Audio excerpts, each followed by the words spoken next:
এবার কি তবে গ্রেফতার হচ্ছেন রাষ্ট্রপতি শাহাবুদ্দিন? বনানীতে দাঁড়িয়ে নাহিদ ইসলামের চরম হুঙ্কার। যে রাষ্ট্রপতি, সেই রাষ্ট্রপতিকে দ্রুত সময়ের মধ্যে আসলে গ্রেফতার করা প্রয়োজন। আসসালামু আলাইকুম। দেশের শীর্ষ পদের অধিকারী কি এবার আইনের মুখোমুখি হতে যাচ্ছেন? পিলখানা হত্যাকাণ্ডের শহীদদের কবরের সামনে দাঁড়িয়ে আজ এক অভূতপূর্ব দাবি তুললেন বিরোধী দলীয় চিফ হুইপ নাহিদ ইসলাম।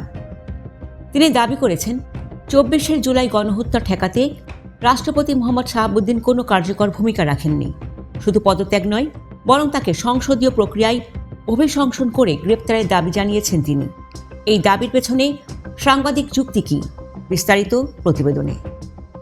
আজ বুধবার বিকেলে বনানী সামরিক কবরস্থানে পিলখানা হত্যাকাণ্ডের শহীদদের প্রতি শ্রদ্ধা নিবেদন করেন এনসিপি নেতারা।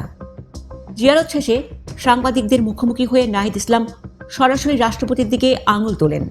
তিনি বলেন, 24শে জুলাইয়ে যখন রাজপথে গণহত্যা চলছিল, তখন সশস্ত্র বাহিনীর সর্বাধিনায়ক হিসেবে রাষ্ট্রপতি শাহাবুদ্দিন কার্যকর কোনো ব্যবস্থা নেননি। নাহিদ ইসলামের মতে এই ব্যর্থতার কারণে রাষ্ট্রপতি কোনোভাবেই গণহত্যার দায় এড়াতে পারেন না। নাহিদ ইসলাম স্পষ্ট ভাষায় ঘোষণা করেন যে ত্রয়োদশ জাতীয় সংসদের প্রথম অধিবেশনেই রাষ্ট্রপতিকে অভিশংসন করার প্রক্রিয়া শুরু করতে হবে। তিনি দাবি করেন, রাষ্ট্রপতিকে ইমপিচ করার পরপরই তাকে জুলাই গণহত্যার দায়ে গ্রেফতার করে বিচারের আওতায় আনতে হবে।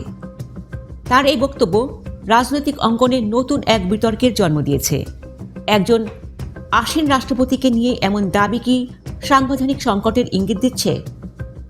দর্শক, নাহিদ ইসলামের এই দাবি কি স্রেফ রাজনৈতিক চমক, নাকি এর পেছনে কোনো গভীর পরিকল্পনা আছে?